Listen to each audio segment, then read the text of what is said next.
The winds of change are blowing. Can we please reconvene? Arlene, where are you? There you are. Thank you.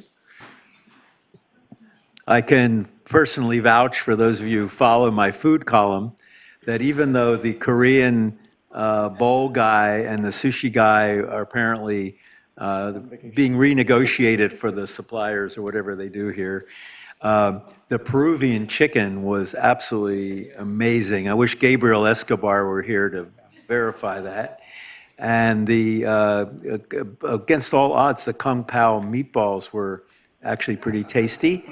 The pork from some ethnicity, I can't remember what it was okay, a little bit bland, but the cabbage, the braised cabbage was truly excellent. And the whole thing weighed only $4.15. So how bad can that be? I think, once again, my main motivation, other than changing U.S. healthcare for the better, is to sample the cuisine.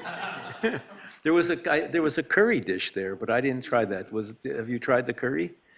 I have not. No, I can't imagine actually that the curry here would be what I had in India when I was in Rajasthan. Okay, so enough, as they say in my household, kibitzing about the food. Arlene, we're going to hand it back to you. I provoked the crowd a little bit before the break. I should add that what I really meant was primary care in which the physician is in charge. If we take away that constraint and say the physician has nothing to do with managing and is a bit player in whatever this thing is, then I'll be less provocative. Okay, so you have some more slides and questions for us. Yeah. So welcome back. You know what I want to say is, like, this is actually, I'm coming on next month on my 4th year at AHRQ, and I've done several presentations to the NAC, and I just want to tell you how important, you know, your input is. So when I first started, you know, our health information technology portfolio was scheduled for elimination. There was lots of questions why AHRQ should be in that space. And we did the same process. We did some stakeholder engagement. We talked to people. We thought about where we could make, you know, a big contribution. We presented to the NAC. The NAC gave us great ideas. And, you know, we really settled down on 3 priority areas: patient-reported outcomes, population health management, and care coordination and integration. And we've made progress in all 3. We also presented our evidence-based practice center program, which is really like the gold standard for systematic reviews, but has traditionally served, you know, professional societies to produce guidelines. And we said, can this product be more available, more useful to more different kinds of people, and can it be useful to learning health systems? And again, we got great input from the NAC, and now we have a learning health system panel, which is really helping us, like, modernize our whole EPC program. So I'm just really, you know, I've really appreciated all the comments I've heard. We're going to take all this in, and I just want to let you know this really does, the input you give us really does, you know, inform our program and our program development. So thank you. So, you know, the question is, why now? Why are we doing? I think this is the right time. I think things have a real window of opportunity. You know, I think there's like multiple impending crises in terms of healthcare delivery and costs and demographics, the aging of the population, the rising prevalence of chronic conditions, multiple chronic conditions. People are trying to focus on we talked about structuring payment with incentives and penalties. How do you get them right so that people end up really getting the care they need? I think there's finally broader recognition of the social determinants of health. Those of us in the public health space, I'm actually trained in preventive medicine as well as geriatrics and internal medicine. So I've been trying to bridge population health and clinical medicine for decades, and it's exciting to see that people have finally discovered the social determinants of health. But I also think on the research side, this is also the time for 2 fundamental reasons. One is we have new capacities with information technology to help us solve some of these problems in a whole host of different ways. And the other, we have more newer research methods. We talked about, Don mentioned implementation science, but how do we actually, you know, do pragmatic trials, complex designs? How do we really learn how to make real world evidence? So I think all of these things are coming together, and it's a huge problem, and there's a window if we're creative and, you know, can really get it right to really make a difference in kind of addressing the problem. This slide is from a paper from a colleague of mine, Walter Ricciardi, who's actually was the president of the Italian NIH. So it's not just the US, the whole world is struggling with how to get this right. But, you know, he made this table of what was 20th century healthcare versus a 21st century healthcare. And I just want to point some things out in relationship to the things we're talking about today, was a system that was really doctor-centered and moving to patient-centered. So really, but thinking about what that really means and how do we care for May? How do we care for a person and actually meet their needs? In the past, the patient was the passive, you know, complier. This is what the doctor recommends. Now we know that we can't, you know, especially with chronic illness, the patient has to be a co-producer of health and really partner and take ownership of improving their health. We know we've moved from a hospital to a health system. I'm not going to go through all of these, but also driven by knowledge, by finance, right, which shapes a lot of like the perverse ways we deliver care now, driven by knowledge. And I would argue that it's not just the knowledge, the evidence of, you know, how to actually manage, you know, specific conditions, but the knowledge of the patients and their lives and their communities. And then, you know, just that in the past, you know, challenges were met by growth, and now challenges need to be met by transformation. And I think if we're going to really address the problem of, you know, multiple chronic conditions, we're really going to have to transform how care is delivered. So just, you know, we have a team working on this, and we've begun like engaging stakeholders, and the topics really seems to resonate, and we're really getting good feedback. So we've held several listening sessions, including at the Society of General Internal Medicine, at Academy Health, with our Learning Health System panel, and with Healthcare Systems Research Network, and we've gotten like great feedback on different ways we could approach the problem. We've begun a series of conversations with a diverse group of stakeholders, you know, hospital administrators, you know, foundations, researchers, because we also want to find out like what is AHRQ's unique space, you know, like where is work that's not going to get done if we don't do it. So we also want to know what other people are doing. And really the stakeholder engagement is helping us understand AHRQ's unique role, identifying the most important needs to inform priority setting, and really it's going to explore opportunities for coordination and collaboration. And one of the questions I have later is on who should be our partners and who should we reach out to. And I know Gopal's very interested in hearing about, you know, how we can better engage with stakeholders. But what we're hearing from them a lot of is there's a huge need out there to tackle this, and a huge interest in, you know, from multiple different places. And so we don't, you know, you heard from Lucy this morning, our budget is modest. We have to be very creative. But so, you know, we've, I guess, settled on this like about a year or so ago, and we've already started building a portfolio to give us the pieces of this. So I think that one of the things we funded was under our Dissemination and Implementation Initiative, so we're about to fund a series of grants to improve the screening and management of unhealthy alcohol use in primary care. And you can think about alcohol use has actually a bigger impact on the population than opioids. And it's really a comorbidity for so many diseases.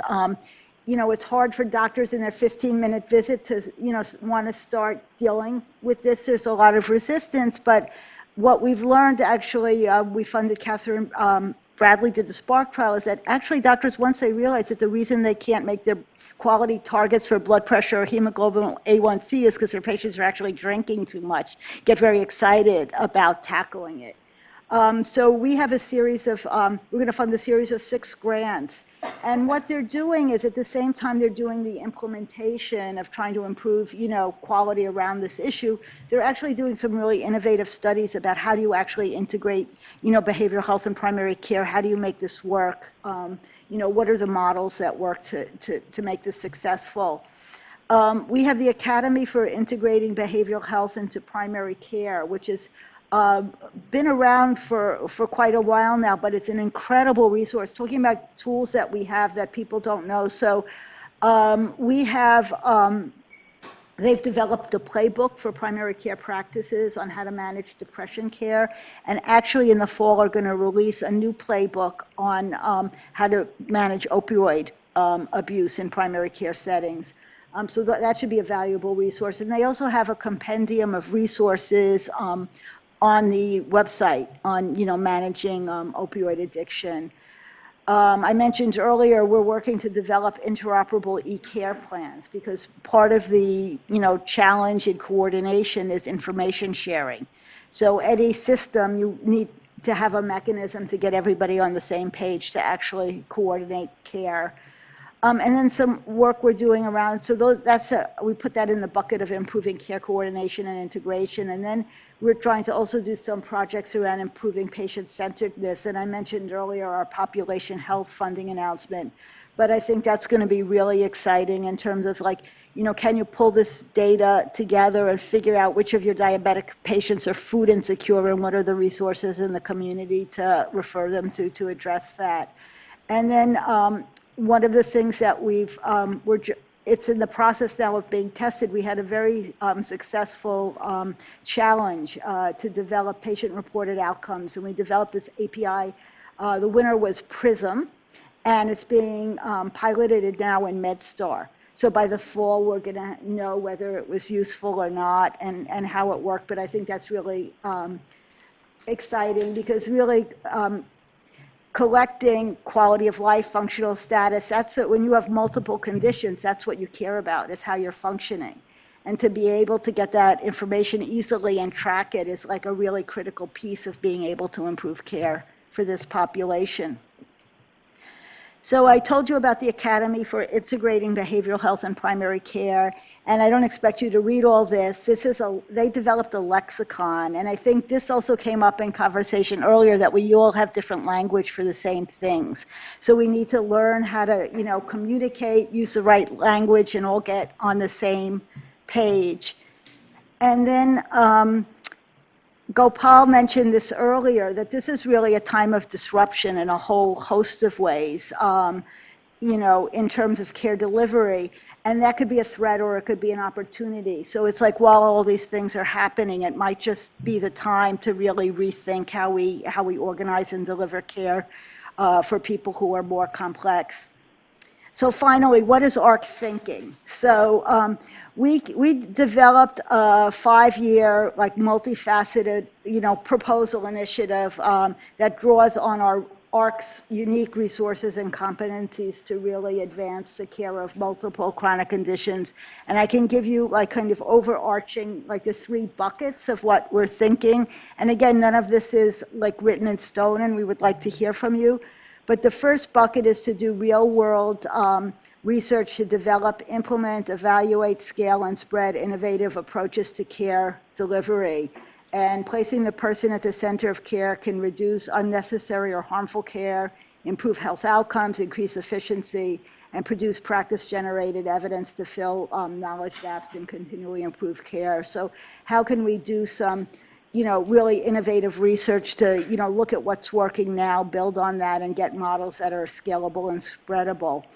The next part is to really leverage the use of informatics and to develop the use of new data-driven tools to enhance care coordination and delivery of whole person care. And so, models that can use technology, virtual visits, mobile health, app-based support. So, May doesn't have to run all over the place all the time to support care outside the office. Interoperable digital dashboards to support care management. And AI was mentioned earlier, but AI to identify optimal care for different constellations of multimorbidity, and probably using, practice-based evidence to data to generate some of that. And that to pull this together with a nationwide dissemination and implementation,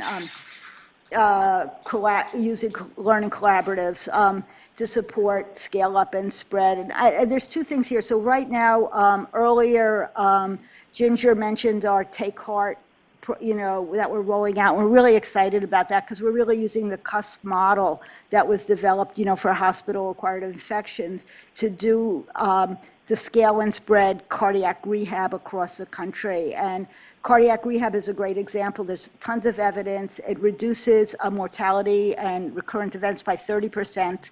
Only about 20% of people get it, and there's huge disparities. So, and we're partnered with the CDC, who's developed, and the Million Hearts Campaign, who's developed a change package around how to do this. And what's nice is, so we're going to have an intense learning collaborative of people who are really involved in the intervention, but it's open to anybody to participate. So people could be learning even if they're not, necessarily, members of the specific. We're getting the support in the intervention. And we think if we create a network like this, it could be an innovative way to take the research and then have a mechanism to, accelerate its implementation and practice as we get it. So that's kind of what we were thinking, like at the high level of, and there's details under all of these. For example, shared decision-making is key in this. So there's little pieces that we will have to develop in order to make this work. And so, why should we do this? Well, the impact is better health. This is what we really call, and reduce burden. And we really care about reducing burden on patients, caregivers, clinicians, improve the patient experience, health and functional status, and the provider experience. It's very frustrating for providers who want to do it right because the system doesn't really work that well. But also, I think there's a huge business case here. When we did some, sort of quick calculations, and we calculated that reducing preventable hospitalizations and 30-day hospital readmissions by just 10% in this population would result in 83,000 fewer preventable hospitalizations and 90,000 fewer 30-day hospital readmissions a year. And by reducing use of acute and institutional care, eliminating duplication of services and adverse events due to conflicting management, just a 0.1% reduction in spending through improved care coordination would save $2 billion a year. And then thanks to the economists in our center, they did some calculations on cost savings by eliminating waste. And they said that waste is estimated to account for 20% of total healthcare expenditures. So eliminating waste from failures in care coordination could save as much as $25 to $40 billion a year. So I think a small investment by AHRQ in kind of getting the evidence on how to do this right could have a big benefit for the system and help move towards achieving value in healthcare delivery. So these are our questions. Are these the right areas of focus? Are there other high impact areas we should be considering? What opportunities are there to leverage our own work through partnerships? Who should we be partnering with and how? Are others doing similar work that we should align with, or that we don't need to do that because somebody's taken it on already? There's more than enough work for everybody. From your vantage point, what would be the priority? So we would like to know what we could be doing, and then how would you prioritize that in terms of, given limited resources, that would result in the most impact as it relates to multiple chronic conditions? And then how can we work together really to advance this agenda?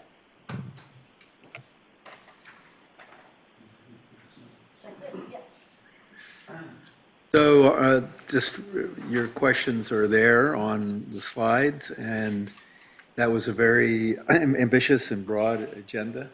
And I'm sure that folks have reactions. Don't be shy about it.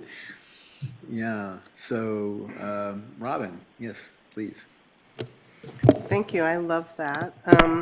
And so as you think about going to the patient-centered view, I'm wondering how you're going to operationalize that, because right now the data are collected by provider and payer, and how are you going to create data that is centered around the individual, that has all the information at the individual level?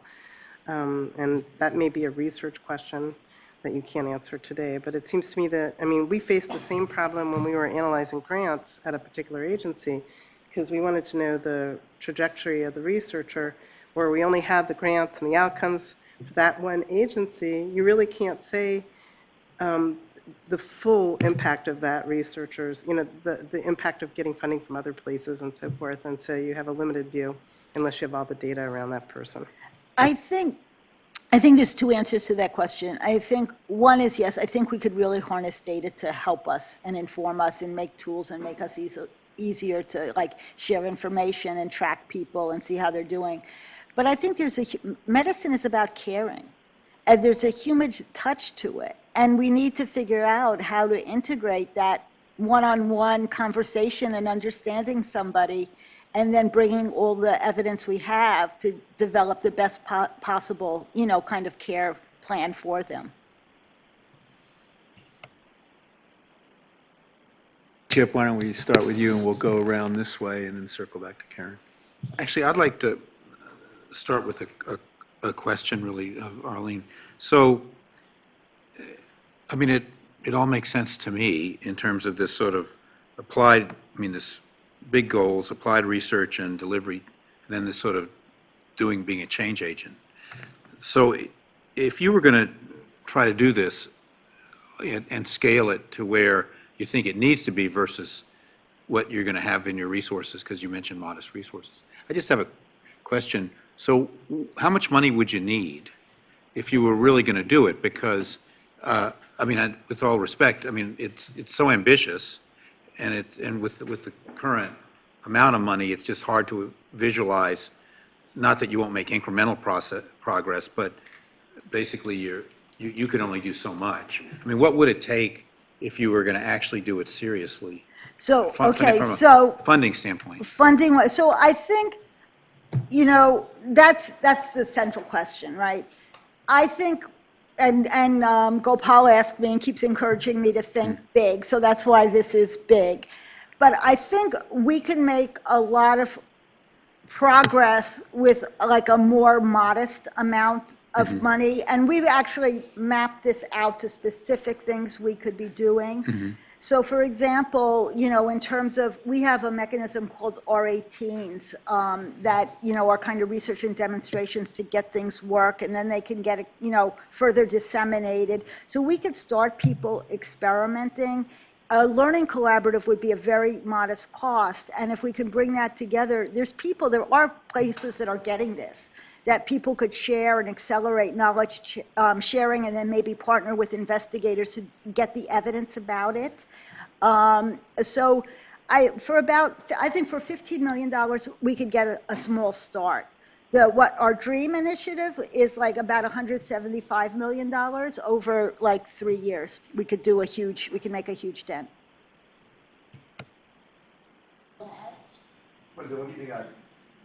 Chip, to answer your question, these are multi-year, large initiatives, and we cannot forget the enormity of problem before us. So the idea is not so much that what can we do with whatever little we have, but the question is what we are willing to invest to take care of the big problem in the long run. I guess that was sort of, if you had, $1 billion over 3 years, not, 175 million or something, does that make, how much different, I guess, because you can only, do you think you have the capacity to scale up if you actually had it? Absolutely. And, AHRQ is small, and, we're actually one of the, I think, cost-efficient agencies, because we do a lot. We're actually with a very modest budget, but clearly we've designed all these initiatives, and we have specific, things that we could do under all of these to be scalable. So we could start small, we could do pieces, and then we could clearly scale, the more, but we're realistic about the environment we're living in. It would be nice to be able to, is this something we could communicate? How do we get support for doing this kind of work? Maybe that's a question for you.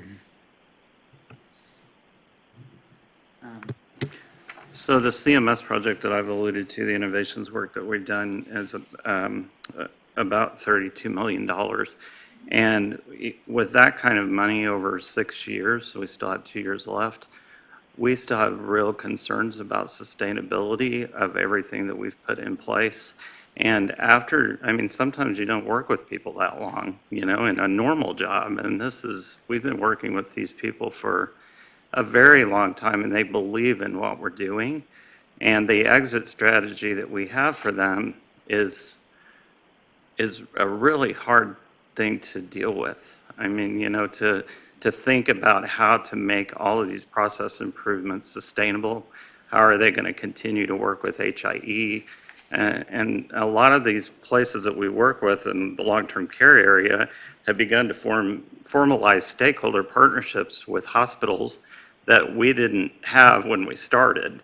And those partnerships have begun to become that part of the project that's going to sustain it, because those partnerships, now they're working together and building these systems to manage these people that move across their systems. And I think whenever you build these big projects like this and you start thinking about them, you have to start thinking about sustainability from the minute the grant starts getting written. And that is a very hard thing to conceptualize because it evolves so much over time. Actually, I have a question for you, because that's something that we think about a lot. And in a lot of our recent grants, we want people to write how it's going to be sustainable and to think about that up front. And the question is, I think there's two kinds of sustainability. One is sometimes you just need the resources to make the changes, and once they're, you know, the changes are made and institutionalized, they can be self-sustaining. Otherwise, other times and more often, it takes adequate resources to fund it. And it's like the way we've allocated our healthcare dollars, you know, more to the tertiary, advanced, expensive care, and so little on primary care. We keep asking, I mean, Don, your question on primary care, we keep asking primary care to be more and more and save money when we've actually underinvested in it for decades. So I guess the question I have for you is, from the project you did, which parts can sustain without additional resources, and which parts Please need pardon the additional interruption. resources? Your conference contains less than 3 participants at this time and will be disconnected in 2 minutes. If you would like to continue, press star 1 now, or the conference will be terminated. So anyway, I would like to know, like, what resources you would need to sustain, you know, to keep this going after your funding from CMMI So finishes. some of the networking that we've done, the hardware infrastructure that we've done to implement to raise the level of accessibility of information is sustainable because it's implanted. I mean, it's just basically getting them to a point to where they're relying on more information. When we started, out of the 16 facilities that we worked with, 15 of them had paper-based systems. Now 15 of the 16 have electronic health records. So they have begun, in the 6 years we've been working with them, to completely rely on information in a different way. And I don't see them changing back from that. So you build the infrastructure and you give them some support to help them move beyond, to realize that vision and to make them, to help them become reliant on the type of information you want them to use. And then not only that, then you begin to build the relationships with people out in the community. The problem with it is that, that we found is that it's not it's the people in the organizations themselves, especially in the community settings. They don't have the resources to have a person dedicated to build those networks. So you've got to have somebody to enable that communication back and forth and to connect people. And once you get that connection going and you have a reliance on that connection, then they can share all sorts of things that they hadn't realized before. And then that becomes sustainable. So it's sort of a piece by piece thing that helps build the network that's allowed you to provide the shared care and raise the quality.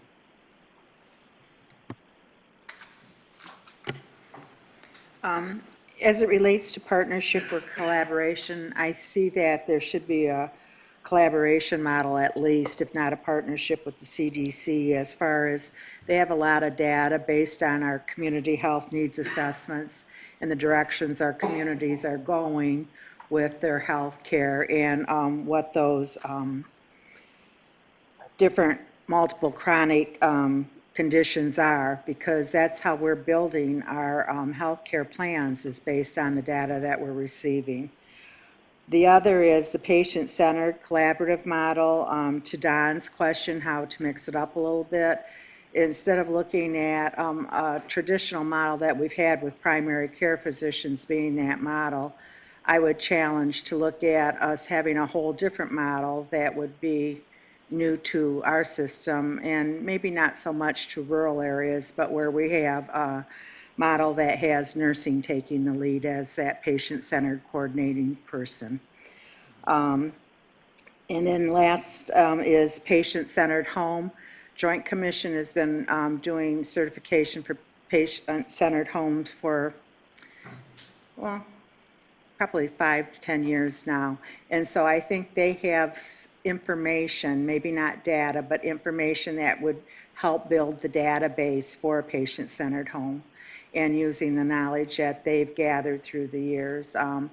They do both large practice patient-centered homes as well as small practice patient-centered homes. So I think there's some opportunity there to build your database.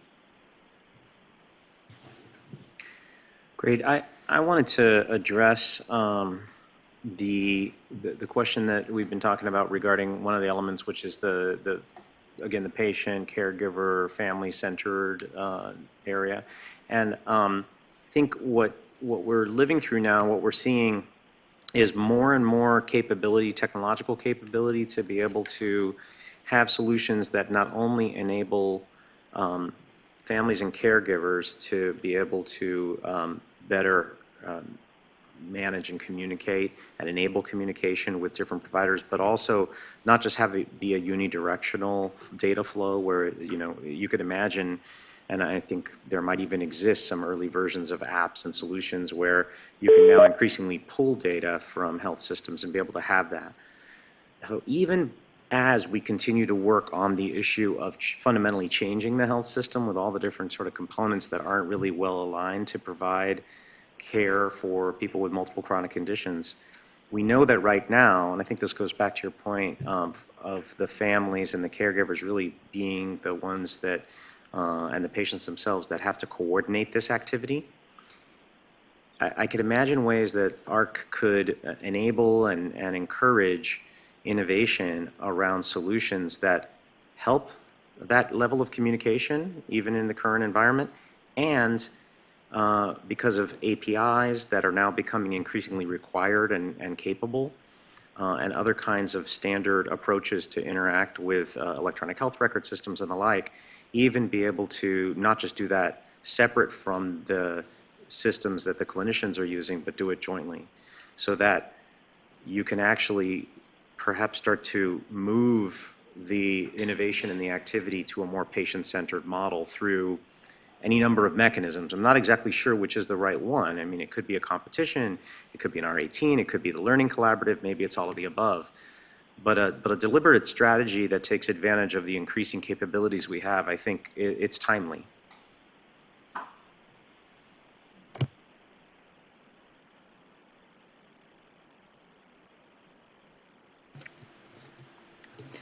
Can we, do you control the slides? Yeah. Can you go to the, I'm sorry. Can you go to the slide toward the front? I don't know, it's on page 3 of the handout, the top slide that correlates the number of multiple conditions to the overall spend. Yes, okay, yep. So I'm trying to make sure I answer the one question, because we're framing this up around the concept of advancing patient-centered care for people living with multiple chronic conditions. So we're framing it up around the percentage of people with different multiple chronic conditions, and And the reality is the overall cost that those corresponding percentages cost the system, the overall spend. And obviously, I think we all recognize, and I recognize that behind those percentages are people, are individuals who are suffering and confused and don't know where to go and dealing with uncoordinated care. So behind that, there's a whole human side of this issue, of what we're talking about. And I think you've tried to capture that with the framing topic, with what we're talking about.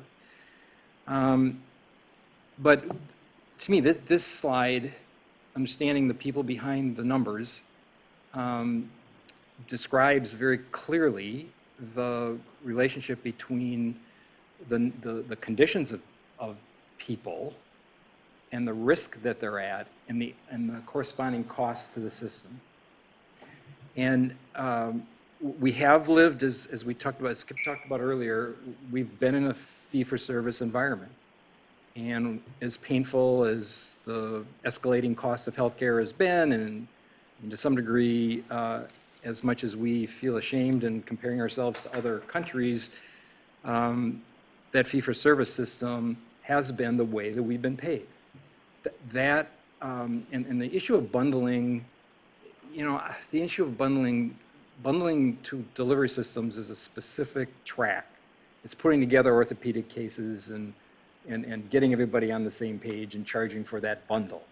But in reality, what's happening is the federal government, which you're part of, and we're trying to get funding to support this work, the federal government, but then all major insurance carriers who are providing insurance coverage for the employers, another, in a sense, major customer of this work, in either various kinds of insurance products.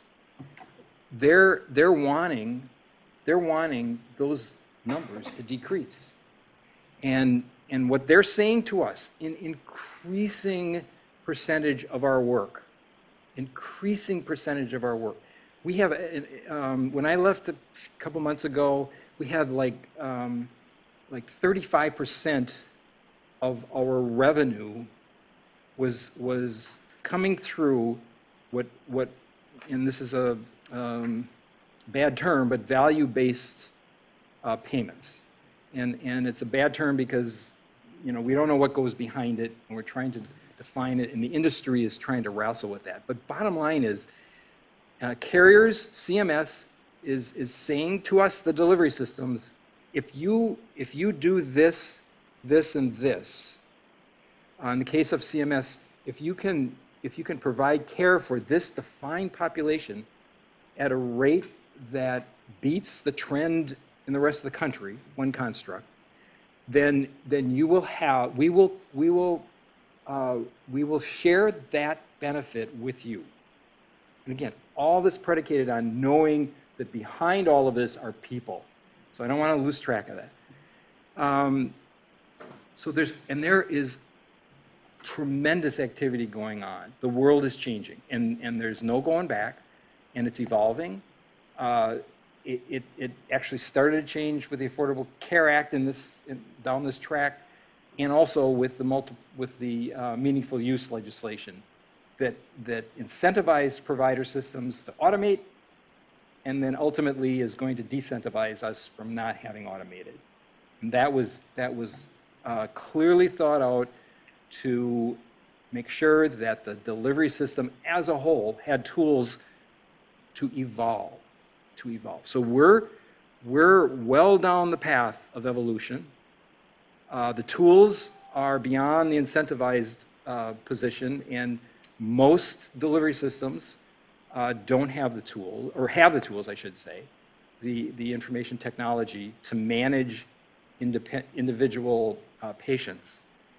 So we're as delivery systems, we're in a position where we're experimenting with different ways of identifying our patients, segmenting our patients, identifying people who are at risk, many times based on their spend, and then individually, system by system, trying to figure out what can we do to lower that overall spend. What can we do? And we're out there asking questions. We are at the point now where there are multiple systems pretty much in states coming together and sharing what we've learned. And I, in listening to this, and I'm not experienced, this is the first meeting, I'm not experienced, but what I think is really missing here and an opportunity for AHRQ is these things are in place, and the payers are moving us away from fee-for-service pretty rapidly. And from a percentage standpoint, impacting bigger systems maybe more than smaller systems. And we've experimented with some things, and we've had some success. So there are things for AHRQ to look at. What worked, what didn't work, and what would work in managing that spend. I think there is just a huge opportunity for that. It would be hard to do this work if we weren't automated, if we hadn't had a taste of this, if we hadn't started to move down this path. But we all have. So we are not academics, so we don't know, other than the bottom line, we don't know what's, other than the financial impact, we don't know how that translates to the individual patients, to the conditions that we're dealing with, and there's a huge opportunity for AHRQ there. Does that make sense? No, it does. Actually, I had some questions for you both. So what is your need? What would help you kind of do what you're doing and move this forward? What is the portfolio of initiatives that delivery systems have pursued? That what is that portfolio of initiatives, and what's working? And we just heard of one. And one issue was in terms of value. It is not valuable for CMS to have patients readmitted. It's never been valuable. It's very valuable to the delivery system because we get paid for the extra admission, but it's not. So there's no payment for readmissions. So very rapidly, delivery systems understood it's very straightforward and very, very straightforward. Where are these readmissions coming from? They're coming from the totally unaligned skilled nursing facility. Well, let's go out there and see what's going on. And lo and behold, what's going on out there is they're getting fee-for-service, and they want to keep the patients as long as they can. Thus, we start connecting. So that's one example. In fact, maybe that would be maybe a first example because it's so prevalent right now.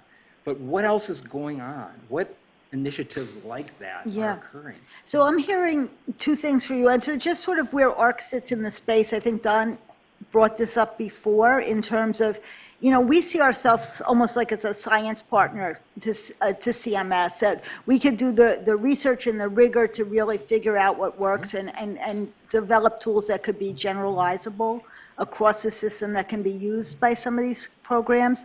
One of the things that we're doing that I didn't mention, and actually Jing in my center caught me before to mention it, there's something called the CHIS program, which is the Centers for Excellence, and we have 3 across the country in a coordinating center, and they've actually developed a database of the 626 health systems across the country and have like 25 data elements, and then there's 3 academic centers that are all doing research on what are the predictors, how do health systems use evidence, how do they, what are the factors that are associated with being a higher performing health system, and those are like a rich database for learning.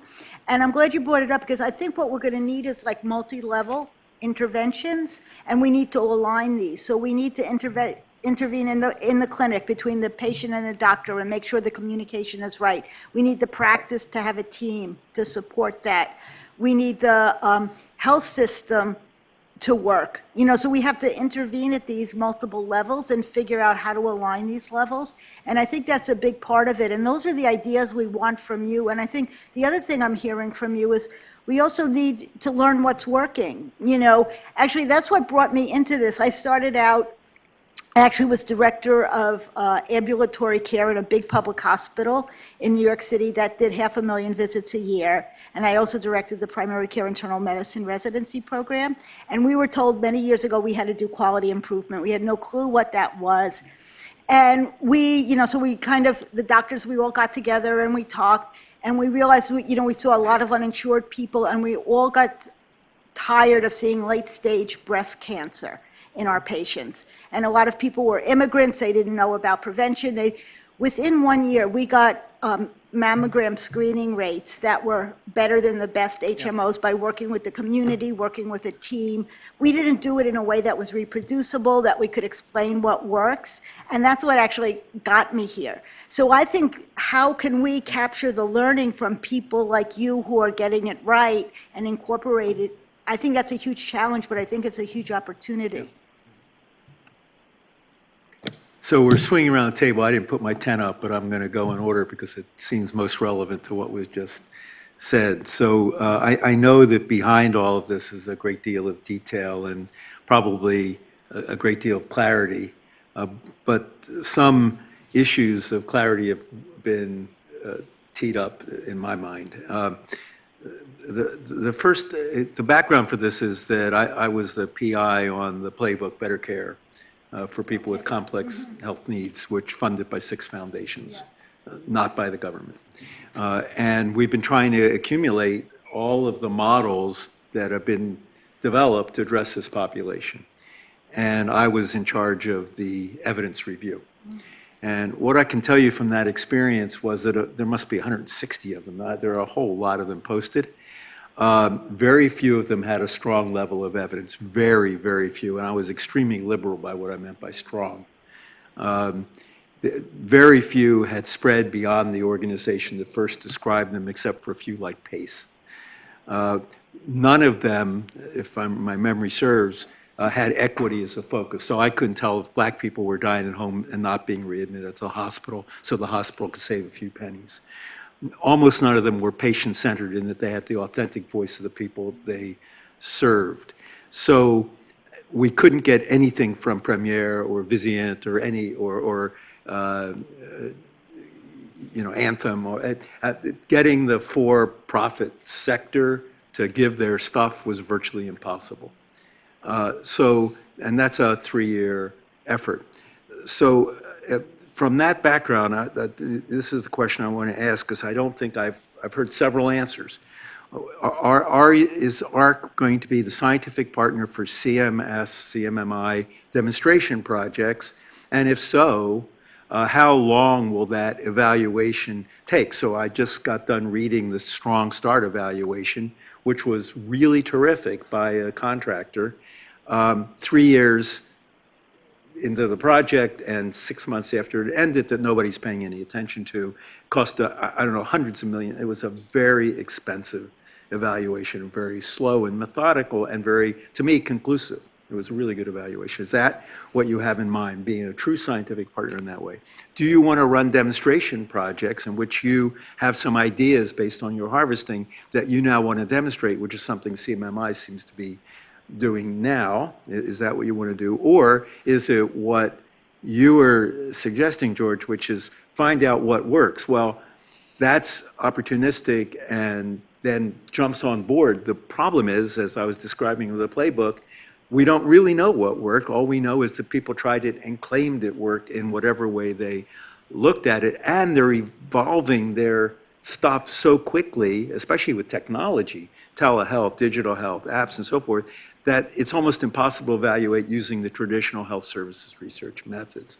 So, and then finally, is it holistic in terms of a whole model to improve the care of the patients the way you described, or is it increasing actually the fragmentation? So looking, for example, at rehab for cardiac, whatever it was, that's fantastic. It's really important, but it's a fragment, and it doesn't really deal with the whole issues around the patient the way you described it. So these are fundamental questions about how to orient the work. And I'm betting, and you don't have to go into it now because probably not the time, you probably have thought about these and you have priorities and answers to them, but without being able to articulate that to Congress, somebody's gonna say, well, I go to Bellin and Bellin's got it all done and it works, and why aren't you just taking what Bellin does and spread it? The answer is because it's really hard to spread what Bellin did, it turns out. Or the Camden Coalition. I'm involved with the project to spread the Camden Coalition. Do you know how, they're trying to, first it was going to be really ambitious, Peterson Foundation, big ideas. Now they're talking about, 3 places. Arnie Milstein did exactly what was described, looked at the attributes of high-performing practices versus those that weren't performing well against cost, a real value, and got those attributes. And then Peterson said, well, we'll spread that because that's what Peterson thinks. And they haven't spread anything yet. So figuring out what it is you want to do with real clarity so that you can pitch it. If I were a congressman sitting there hearing this, I'd really want to know the answer to these questions. They may not be informed enough to ask those questions, but I'll bet that there are committees that are, and staffers who are. So that's just my 2 cents on this. And now we can go around to Yanling. You're next, I think. Thank you. I'm very interested in the patient report outcome, and I think this is a huge learning opportunity for the healthcare system because patients and family consumers are typically sounding board how that system delivered and quality and care. I'm just wondering if the agency would think about to activate or get more health consumer group involved in this, more, like some campaign about this patient report outcome, and get more patient and family members involved, because I know there are lots of people are interested in it, and they have lots of experience and they want to tell. So my question is, I don't know much about it, so my question is there any specific metrics that you are measure using this patient report outcome? I know there's a quality, probably different metrics. Are there any safety signals will you be able to capture in this? We could send out to the NAC the link. There's the PRISM app that won the competition is amazing, and they have a really short video that shows what they did.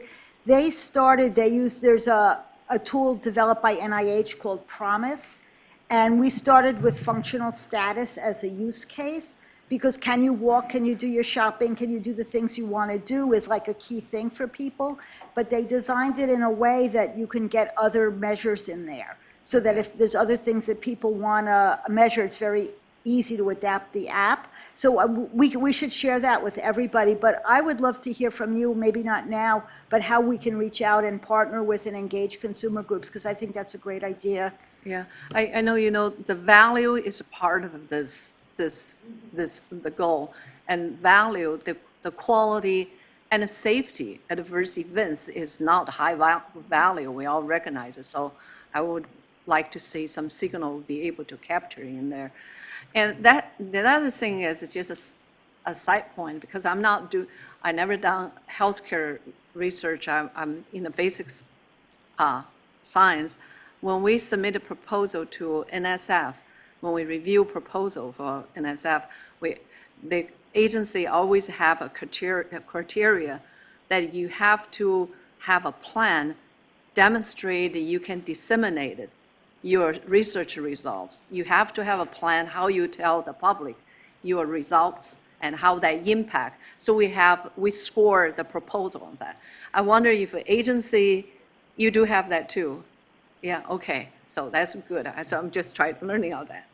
Thank you.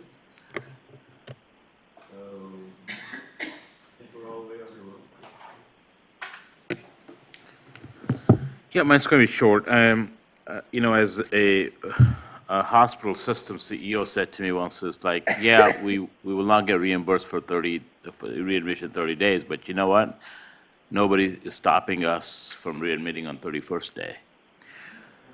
It's a real story.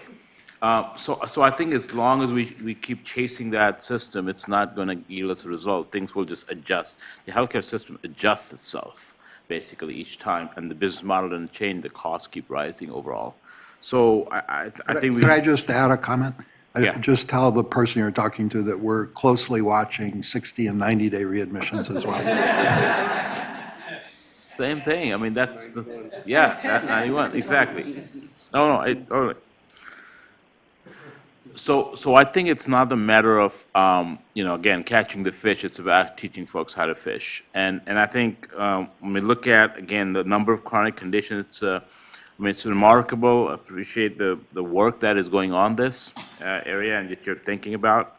But to the comments that have already been said, I think we should get to very specific around what we are trying to get to, what conditions, and how, and maybe perhaps, I think when we're intentional about what we're trying to accomplish, it's easier to fund that research in that area rather than asking for proposals, Moon and everything else, because then they're all nice proposals and you get hundreds of them, but they're not scalable. They don't get you where you want to be. So I would be just more intentional, specific.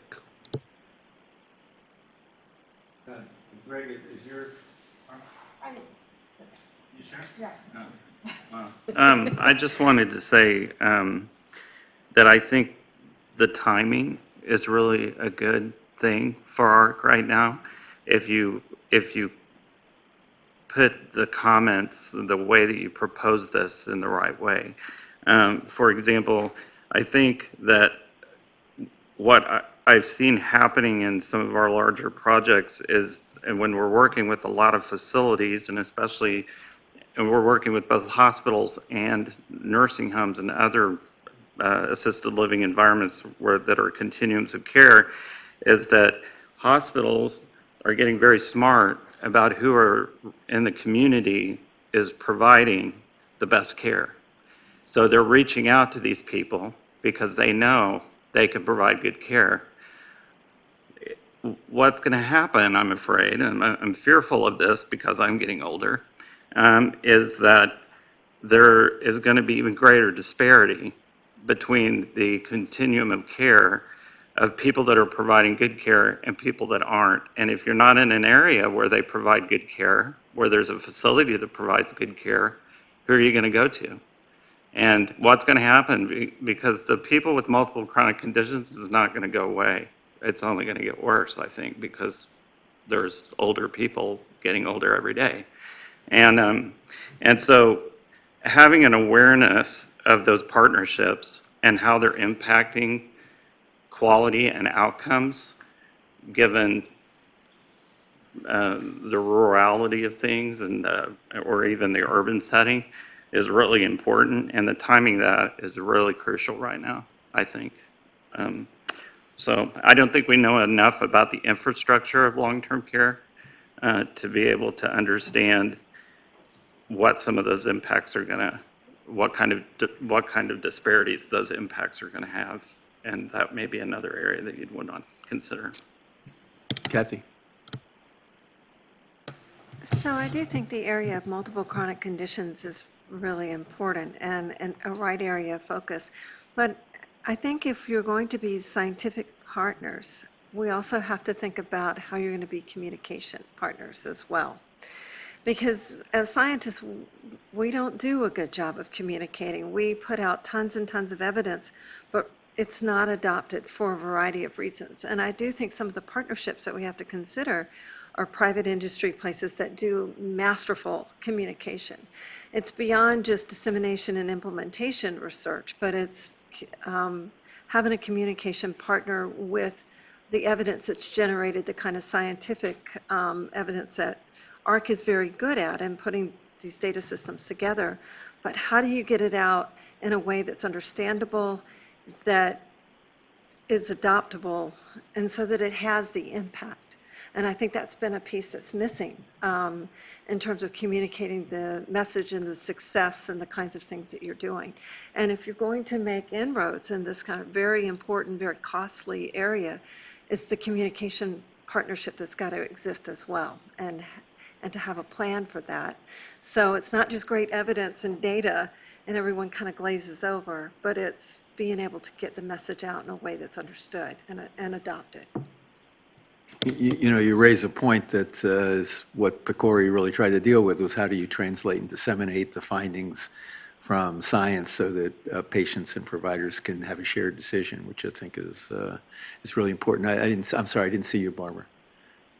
So actually, I put my sign down earlier because I didn't know that we were going to go off into this direction, but I think it is a really important direction. I had a more general question, not just about this work, but how AHRQ views its role in the dissemination and implementation piece. I mean, there's, because this is the, whether, on any issue that AHRQ is working on, there's a research component, there may be a tools and resources development component, and that seems to be, I mean, you have really, really good models for doing that because you're generating, just superb research and superb tools. And then when you get down to this, how do you actually move this, it's the age-old challenge of how do you move this knowledge into practice. I'm just curious how AHRQ views its own role in that implementation. Even if you view implementation, everyone recognizes the importance of good communication and of implementation, because you might as well not do the first part of it if it's not really, it's kind of like if the tree falls in the forest problem. But how does the agency view its role? Is it partnering with others, kind of passing the torch, or really getting into it? We're actually tasked under the Affordable Care Act to do dissemination and implementation. And we actually have a structured process. We're open for public nominations. We're looking for things that can have a high impact where there's strong evidence and a big gap in practice. And we actually have a structured process of looking at the strength of the evidence and then the feasibility of implementation. And our Take Heart project of cardiac rehab, while it's a piece of it, we try to structure it in a way that gets at the other things. So we're talking about coordinating with primary care when they get out of the hospital, and retention, and looking at disparities, and certain populations don't get referred for cardiac rehab. So it's a small piece of it, but it's something where we have the evidence. And so that's the challenge. So we have the evidence for discrete things. So, to date, we've had this large collaborative, those of you who did the orientation yesterday, but we have evidence now with 7 state and regional collaboratives to improve cardiovascular risk management in primary care. And we were able to enroll 1,500 small and medium-sized primary care practices across the country. And I think what makes AHRQ a little bit different from CMS is that when we do these interventions for implementation, we also want to use it as an opportunity to understand what works to implement. So we did a lot about practice capacity to change, what is the effectiveness of practice facilitation? If you build capacity to do cardiovascular risk management, does that translate into other topics? So yeah, we have a huge portfolio around dissemination and implementation. We actually did, the National Academy did a, thing on the different models of, for managing high-cost, high-needs patients. But when you start looking at the evidence, we don't have enough right now to know what is really scalable and would work in a more generalizable way without a lot of additional resources. So that's when we kind of put out funding announcements to kind of learn, and that's what we're doing with the alcohol. It's like, we know this is a problem, we know that there's things you can do about, there's evidence-based interventions, we don't know how to get that into practice efficiently. So what we're trying to get, the investigators is, while they're improving care, to really study what works to improve care. So there's everything for where you have the evidence to where you don't, and I think we need to do both. Quick comment. I'm a little bit overwhelmed right now. I don't know what I think about much of anything. I've heard a lot of great things. I keep That can't be true. No, okay, well, in that case, I keep going back to conversation that Jerry had right before lunch and our reality of what I'm going to say burnout. Providers, not just primary care practitioners, but others who are leaving the field, who are up to here, they care just as deeply as they ever did, but they're more convinced than ever that they're not going to be able to deliver on the promise of medicine or nursing, whatever, with the systems that we have. So I think in any of the frameworks or models that we introduce, we have to keep that in mind. And I think as someone who's done a lot of large-scale collaboratives, we're an echo hub now, doing our first echo with some success and several others issues that we're approaching that way. And I think the impressive attribute of that model is not the information we're conveying, it's the opportunity for peers to communicate with each other. It's the collaboration that's been lost by providers, no matter practitioners in any way, shape, or form, who are wed to these things or to a production line. So we've given you all the information, it's on your laptop, next patient, next. And somewhere, AHRQ in the care and learn, the caring piece of this, I think we have to be careful not to lose sight of caring for the providers, because we're going to have great evidence and we're going to have no providers to deliver it. Erin? Thanks, Don. I wanted to make one comment about some sort of a perspective on a question that I think I haven't heard raised, and that is how, as you're thinking about multiple chronic conditions, do you want to study how patients implement in their own lives the treatment plans that we actually ask of them? And as increasingly we digitize not just social determinants, but more important, like the patient and the person, there's a risk if we're not linking to those data sets that work will all be done by the private sector and may introduce some additional, some sort of harm by virtue of the fact that, again, it is in that evidence-free zone. Okay. George, you had another comment? And looking at the slide, maybe what we're saying is this is the picture that we have right now. It's though very basic, it's understandable.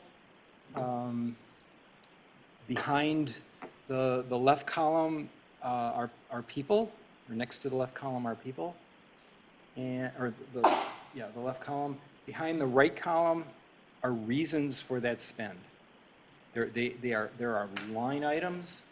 The nursing home thing might be one of those today and might be going away in the future, but there are specific improvements in the way that patients are cared for that we can improve on. So next to that right column are a lot of line items of initiatives, and you've identified some, we've identified some, but there's a complete picture there. We just don't know it. We don't know it. It exists, but we don't know it. And I think what maybe the role is that AHRQ would help fill that in, and as it's being filled in, change the financial impact that has, and improve the lives of the people that are benefiting from the initiatives that AHRQ has identified work with scientific evidence. So that might. Yeah, it's interesting that Tom Nolan, who unfortunately passed away, would really appreciate your comment, because he had never done a logic model, and so I said we need a logic model for this $30 million stimulus grant that we want to put in on population health. And so we did a logic model, and he used that to show where, using our best prediction in theory, we didn't know what the hell we were talking about, and better do some innovation. And I thought it was extremely illuminating, and maybe so I think that's kind of what you're saying, is what is the logic model for this, our best thinking, and how do we amend it or fill it in? And it's going to change Yeah. So that's great. So we're almost out of time. I did want to make one comment again about being specific. We talk a lot about learning collaboratives, and Paul can talk to one kind of learning collaborative of thousands of hospitals in the HINS or whatever it's called now, collaborative. We can talk about collaboratives such as you described, but be sure to think of them as in three. I like to think of them as three classes. One is a shared learning, where it's communities of practice sharing what they know. Another one is shared learning for innovation, where people are actually willing to test innovative ideas and get some preliminary information. And the third is an implementation collaborative, where you have evidence-based stuff like the 100 million hearts, whatever, where you just want to get people to do what we know the evidence is, and that's a very different collaborative. So being precise about that, and maybe a collaborative isn't the best mechanism, maybe it's a campaign, I don't know, it depends on how good the evidence is. And I think we're just about out of time, but I had a question I teed up for Edmondo with some, I warned him, but I think a question that Arlene and Gopal, and Jamie and others at the organization here are going to want to know. You can look at this as we're going to have a holistic solution to the problem of patients with complex healthcare needs and high cost. Or the other pole, we're going to work on something where we know the evidence is really good and we're going to get it right and hope that it somehow translates into better care in a broader sense. Where on that spectrum, if you had to advise AHRQ and they go and ask for their annual funding, where on that spectrum ought they to be? Do you have any wisdom or ideas about that? Because you're a transformation officer, so I figure you get great ideas thrown at you all the time. I don't know about wisdom. I have opinions, and when you guys get to decide whether there's wisdom embedded in them. So thinking about that, there are some areas where maybe kind of your approach is less effective for, again, coming from the perspective of someone who spends their time thinking transformation from a health system as part of a health system leadership. You're thinking about those kind of one-off interventions, and a couple of them were mentioned where there's no clear pathway on how to scale that. It's not really clear how to generate or understand the generalizable ROI. Those are areas where it's great. I'm glad that worked there, but that doesn't. I'm not sure what to do with that when from a transformation perspective. So you talk about, and we love Camden is not far from us. We love that idea. But even to date, and we had Brenner down, and we had these conversations, still don't know how to actually do that, right? And so that's less a little less useful. And I understand how challenging it is to try to figure out how do you make that, how do you scale that. But that's less useful. On the other hand, though, if you go on the other side of that extreme, these big high-level concepts and frameworks that don't have proximity to kind of our real-world changes that we're dealing with daily. Are less useful for us. It's great that you can build frameworks around thinking about how you are going to approach your own research portfolio, for example.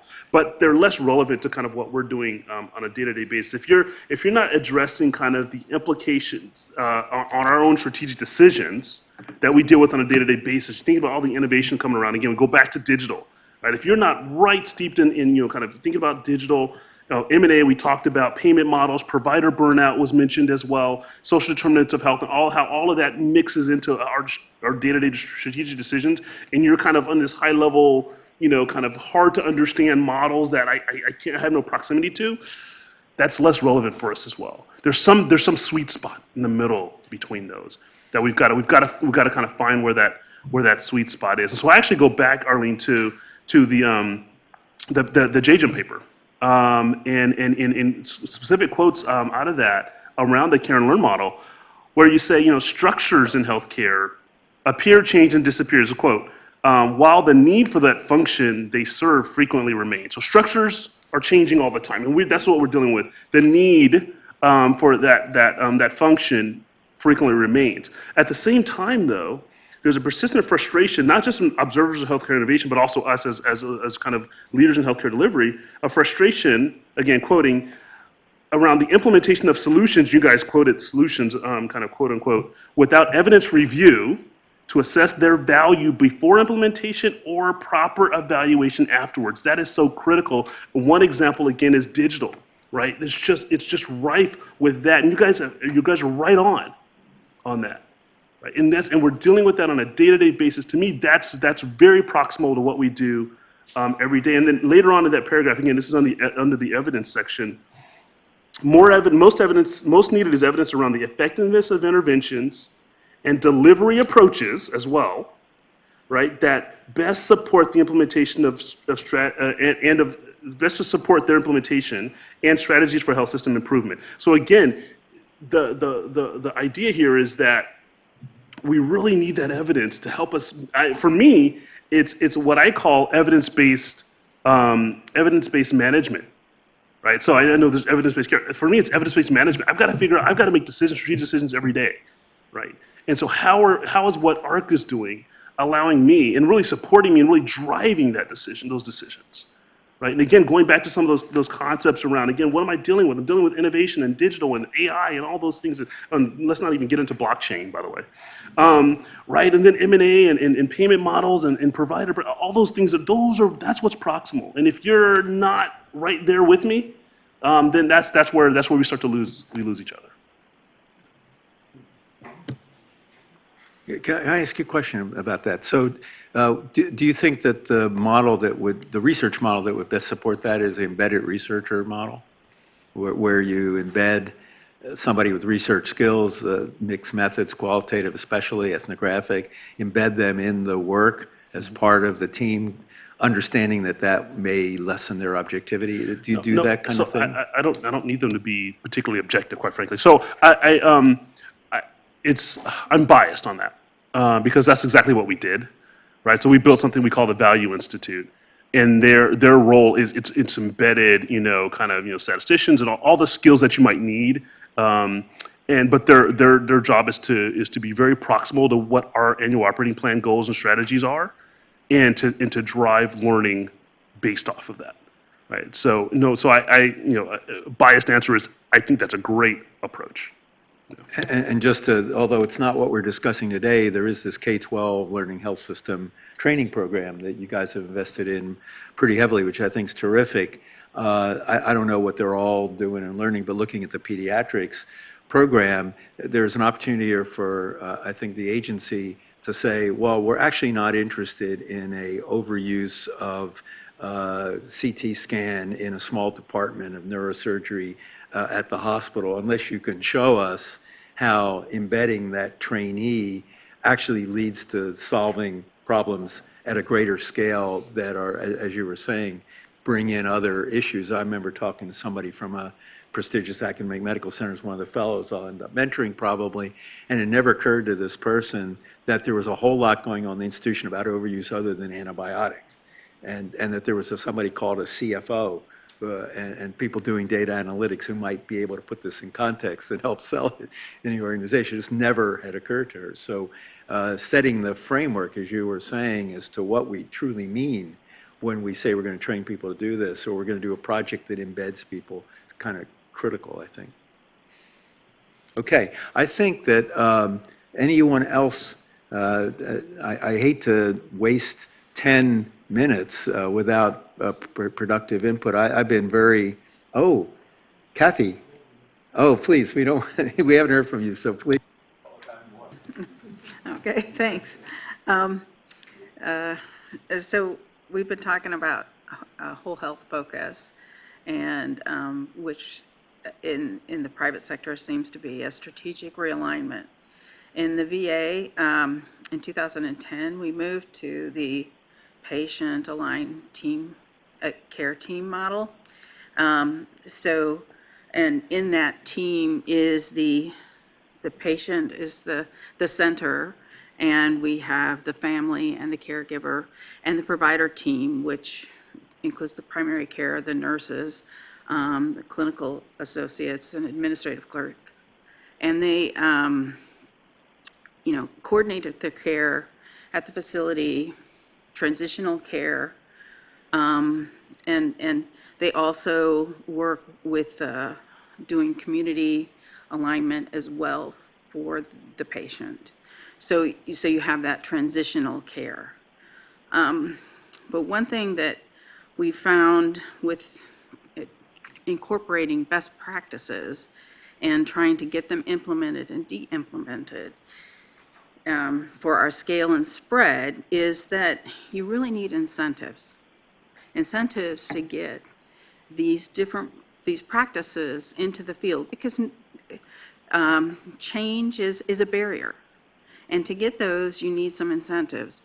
And so the question I have is it possible to look at the incentives for evaluating the different healthcare facilities so that they're metrics that evaluate, okay, I'm a 5-star facility.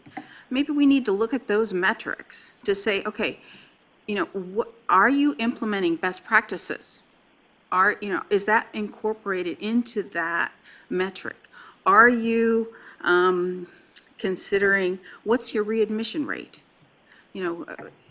So pulling in some other things and re-looking at those to try to get the facilities to be looking at changing their practices so that it's more centered on the patient. Helpful. I think that, again, as I mentioned at the beginning, not considering the VA as part of the collaboration of the government's a fundamental error, because as far as I can tell, the telehealth exploration in the VA is as strong as I've seen it anywhere. And certainly implementation science is alive and well in the VA. Most of the credible scientists in implementation science are in the VA. So, and they're co-sponsor for the D&I meeting along with AHRQ and Academy Health. So, but thank you for, sorry not to have called on you earlier. One more comment, go ahead. Super quick, being from CDC, I'd be remiss if I didn't say something about prevention. And when you look at that slide, we've been talking about reducing the cost per multiple, per patient that has multiple chronic diseases. But I hope you're also thinking about tertiary prevention, like eliminating those people from the left bar. And if you focus on those types of activities, maybe preventing some people from ending up in the left bar in the first place, because your costs will go down if there are none of them. And you remind me that we have a tendency in our field to forget people who are important seminal thinkers who nobody remembers who they are, and they're off somewhere wondering why nobody knows I exist. And Joanne Lynn was one of the first people to point out that what you want to do is intercept people on the way to getting in a stage where they have multiple comorbidities and are in an advanced level of cost. So I think that's really important. Okay, so thank you all very much. And this was, I hope, useful to you folks. I apologize in retrospect, but I really don't, for raising some edgier questions, but I hope they were helpful. No, don't. We need to be very critical. Okay. Do that, please. Very good, and thank you very much for such a clear presentations that really teed up excellent discussion. So see you all in November, I guess, right? Thank you, Don, and thank you all.